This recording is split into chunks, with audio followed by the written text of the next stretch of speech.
So I have already taken my return on investment in advance, and which is why I am here. So all the thanks is to you only, it's not to me. But also a warning that past performance is no indicator of the future. So AMFI will need to keep delivering and keep performing.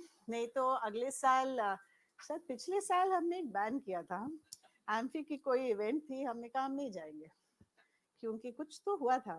हाँ, हमने कुछ करने को बोला था, वो हुआ नहीं. हमने कहा रिटर्न ऑन इन्वेस्टमेंट नहीं है तो हम नहीं जाएंगे. करेक्ट है ना? So this is, as I said, all thanks to you. And I must say that there are a large number of people outside of the mutual fund system who are very miffed about AMFI. Because every time when they say anything, I said, but why don't you all get together and create an AMFI? Why don't you all do the kind of work that AMFI has done instead of, cribbing and complaining about lots of things? But when it actually comes to rolling up your sleeves and doing hard work, you need to do it the way AMFI does it. So I think there are a lot of people out there gunning for you because you're raising the bar constantly on what are the regulators' expectations from what we call, of course, a trade institution, but I think which has become a very important institution to us in the market. So let me start by saying that as an industry and as an instrument, the mutual fund unit, to us as a regulator, is by far the most preferred vehicle by which we would like to bring household savings into the markets. There is no doubt in our mind that this is the vehicle that is most appropriate. There are a large number of other vehicles. We find that those are often very accident prone. Often they are run very rashly. There are no checks and balances in those vehicles. And it is unfortunate that a large number of people, for the thrill of the market, often participate and ride those vehicles. And our own research reports in SEBI have demonstrated that, people come into the FNO market, they call themselves not, they're really traders, and then they lose money day after day after day. It saddens us, but at the same time, it certainly reinforces our faith that really the investor.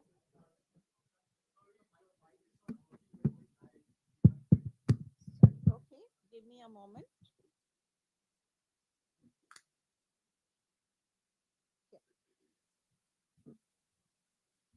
Is that better? All right. So, to us, it is unambiguous, and I'm making that statement unambiguously, that for us as a regulator, this is the preferred vehicle for encouraging the citizens of this country to participate in the markets, to participate in the growth of the markets, and to participate in the growth of the economy. That is our belief. Now, as you can imagine, this then becomes the one industry in which we as a regulator repose a lot of faith as well as a lot of expectation. Because once having said that this is the preferred vehicle for all our investors, naturally we want that this car should be completely safe. It should have, good brake linings. It should have cruise control. It should have safety belts. It should have the airbags and should be equipped with everything that will, first of all, prevent any accident, and secondly, should an accident occur, nobody should die. So this is the spirit of why SEBI puts a lot of onerous responsibility on this industry, क्योंकि ये हमारा बड़ा बेटा है. Okay, so lot of expectations, lot of expectations. In this context, the role of AMFI, I think, has been a sterling role, which has been not just envisaged, but I think delivered. And here I must tell you again, with reference to this whole issue of return on investment, is that one day when I was chatting with my team and we were looking at KRAs for the year, so baat chali, and these days in SEBI we also have a concept called output-based staffing. So unless there is output that's going to be delivered, you don't get staff. So in that context, baat ye chali that if AMFI had not been there, and if the entire support of the mutual fund industry behind AMFI had not been there, the SEBI mutual fund department would have needed 3 times the number of officers. So I think that this very fine balance that AMFI and the industry that goes behind AMFI has been able to achieve is 2 things. One is, of course, advocacy. But while some people think of advocacy as a bad word and as a polite way of talking about lobbying, I don't see it that way. I see advocacy as a very simple way in a highly complex world for a regulator to appreciate and understand the ground reality and the nuances of what is happening in the market and what it takes to succeed and what it takes to grow the markets. And as we saw earlier, to be a strong countervailing force to foreign flows, which typically are impacted by many events which are outside of our control. What does it actually take to run that business? And when we are actually crafting policy and putting rules and regulations in place, even to imagine that we will be able to craft something that is sensible, sitting in some ivory tower not far away from here, without truly understanding what is actually happening, I think we would not be even a fraction as effective as a regulator as we are when we have the right spirit of advocacy, which is brought to the table, not only with a spirit of wanting to obviously influence policy, but to, I would say, to teach, to explain. I know that we have had in my previous stint when we were discussing issues like liquidity risk management and swing pricing, the number of hours that the industry sat to educate me is unimaginable. I mean, it reached a point where I would say, pata, I don't know when they go do their day job. Because सारा दिन तो मैं बुला के बैठाती हूँ कि ये explain करो, वो explain करो, तो ये लोग अपना काम धंधा कब करते हैं पता नहीं.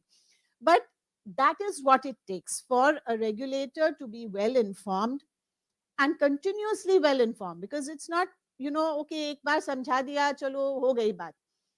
It doesn't work like that because the market is so dynamic. So to constantly have an updation of what is the reality in the market, and that is the true spirit of advocacy. And I think that AMFI and all the people behind it truly manifest this spirit. And I would like to certainly congratulate all of you in doing that. The second equally important piece, is the issue of how AMFI creates consensus within the industry. I have had many occasions when, I meet my counterparts and my peers in the ISCO board meetings. And when we talk about some of the things that we've implemented in our markets, they are just gobsmacked. I mean, they can't believe some of the things that we have implemented and executed. The swing pricing was certainly one of those. And they kept asking me, but, how do you manage this? How do you manage it? And I said, the answer is simple, that, we believe in the concept of co-creation. So we do not do anything without fully understanding and appreciating what will be the implication, what will be the shape of that bartan that we are trying to make. And we bring the entire industry along with us in order to actually create that. And we know from our experience, again, in the swing pricing example, and I think it's an important example, that we went through 3 versions of it. Version 1, and we said, no, this doesn't work. Version 2, it doesn't work. Version 3, finally, I think, or 3.5 was what really worked. And that was because we were adamant. We said any swing pricing mechanism, and we looked globally to look at any, example that we could find, any swing pricing mechanism that is functions to the detriment of the smaller funds, and it results voluntary or involuntarily into further creation of monopolies and duopolies and oligopolies, is not something that we will agree with, because as a regulator, the most important piece that we have to look at is transparency and competition. Unless there is competition in the industry, everything goes haywire. So we were very clear about it. And so when today AMFI makes a claim that the advice is indeed not motivated, it is truly in the interest of the industry, I am witness to the fact that that is indeed so, because otherwise we would not have arrived at the kind of solutions that we have, both in terms of swing pricing, liquidity risk management. I remember the very first meeting that I had with the industry on exit load for liquid funds. It simply would not have happened, right? So to us, this process of co-creation is extremely important. As we stand here today, I'm conscious of the fact that our most recent consultation paper, which was on TER, naturally, because it was many of our mutual funds are listed entities, so it was a price sensitive issue.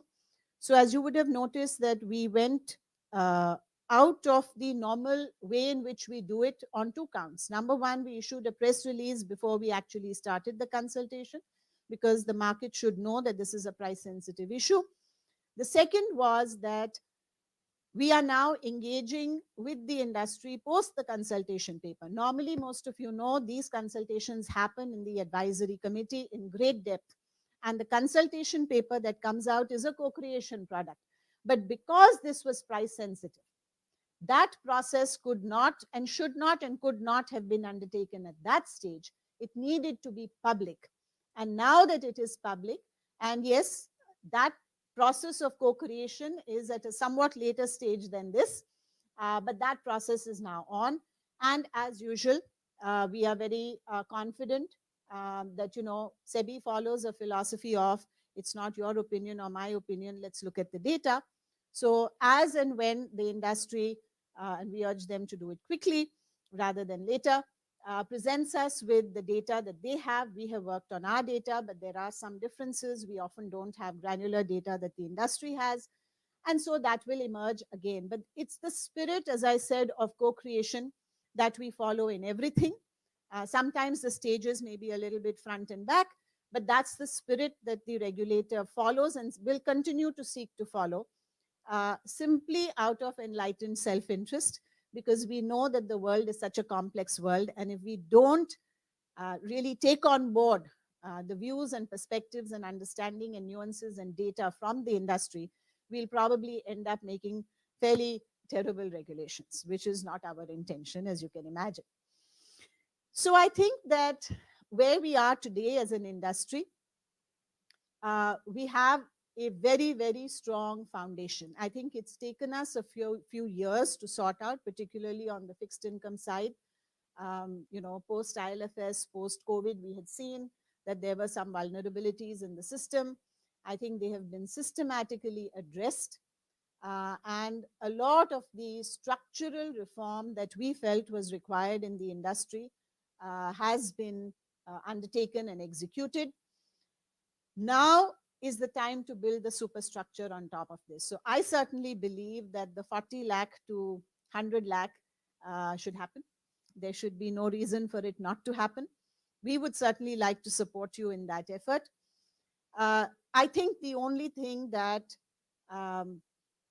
is a risk to the industry, and we've had this discussion in smaller groups, is that where individual misconduct of persons within this industry, if we find that it reaches a level which is egregious, unfortunately, the regulator has no option but to come down like a hammer. And let me tell you, it gives us no joy in doing that. And which is why I think that our new regulation on the industry building institutional mechanisms to prevent and deter wrongdoing in the industry is really, really, really important, because we are in the mood to liberalize. You've seen some of those first steps, role of the sponsor, self-sponsor concept, bringing in different kinds of entities to be promoters and sponsors in the industry, talking about MF Light, which Mr. Barua dwelt on at length at the previous meeting. So our desire and our mood is to say that we've built together a strong foundation. Now this superstructure needs to be built really fast and really quickly because the foundation is strong. But the only thing that can shake it is individual misdemeanor. And therefore, I think that the conversations that we've been having around AMFI having an ethics committee in whatever form and manner that you think fit, and for that committee to take action on individuals who are doing wrong things in the market uh, on a self-regulatory basis. I know you all are not technically an SRO, but you're functioning in some form or manner like that. I think that is the best way, because if the industry regulates that part of it itself, there should be no need for a regulator to come in and step in.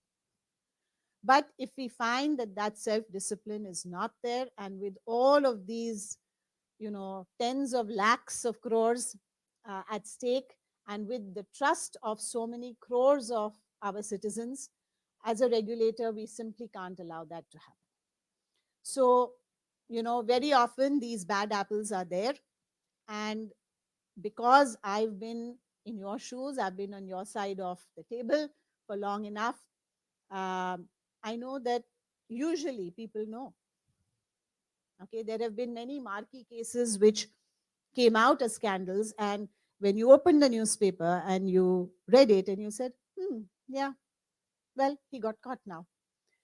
No surprise. There have been many such scandals where people are not surprised when they read the newspaper because everybody knew. And it often happens that people know. So now it is important that the industry, I would say this is an important part of AMFI 2.0. SEBI has been speaking about, how the entire system needs to move, including ourselves, from letter of the law to spirit of the law. So I think it is only fitting that AMFI also, as it migrates from AMFI 1.0 to 2.0, embraces this issue of spirit of the law and ethics, and make sure that no individual becomes the trigger for the regulator to come down with a heavy hammer unnecessarily and cause grief to the entire industry. So that's in your hands. I think I would like to say a few things about the industry. I know that there has been, as I said at the start, a huge amount of expectation on our part from the industry. And I think it is because there is so much transparency that two things happen. Number one, accountability increases, right? There are many parts of our overall financial ecosystem in which this level of transparency is not there. And therefore, it allows an environment where things can be kept hidden for a certain period of time, and that never ends well. I think the strongest aspect of this industry is its transparency in everything that it does. Everything is out in the open, nothing is hidden. And while it is sometimes said that perhaps there is an information overload, I think with chat GPT and all of that, I think hopefully that era is now gone, because somebody is going to come up with a bunch of apps which make sense of all of this disclosure that we make you do, and make sure that it is intelligible and useful to the common investor. So I think that the transparency piece is a big piece of why there is trust in the system.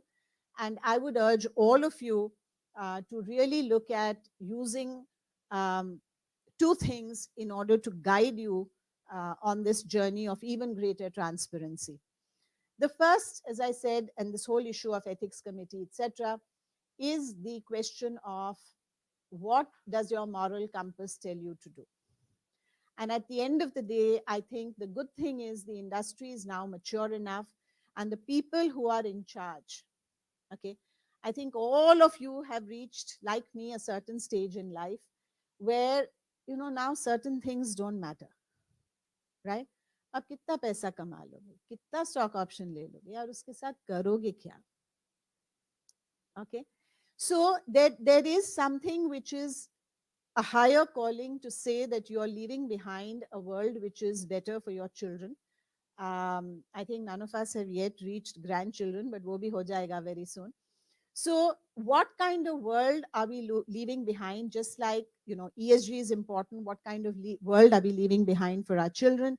Similarly, as leaders in the market, what kind of markets are we leaving behind for our children? And will our children stand up and take pride and say, my mother or my father built this market? And that's what going forward is going to give us far more satisfaction than maybe another couple of,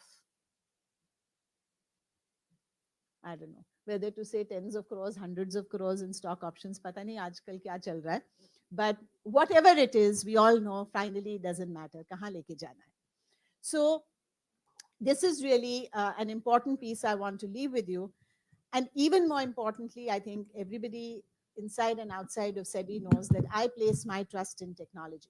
That everything that we want to achieve is possible to achieve actually very quickly and in a very cost-effective manner if we use technology. I think this industry perhaps has not leveraged technology as much as it could have inside of itself. So yes, there are service providers to you, and I think I saw a few people here who come from there, who've built that technology for you, but the industry in itself has not done much, in my view, in terms of building core technology. I worry for you on that count.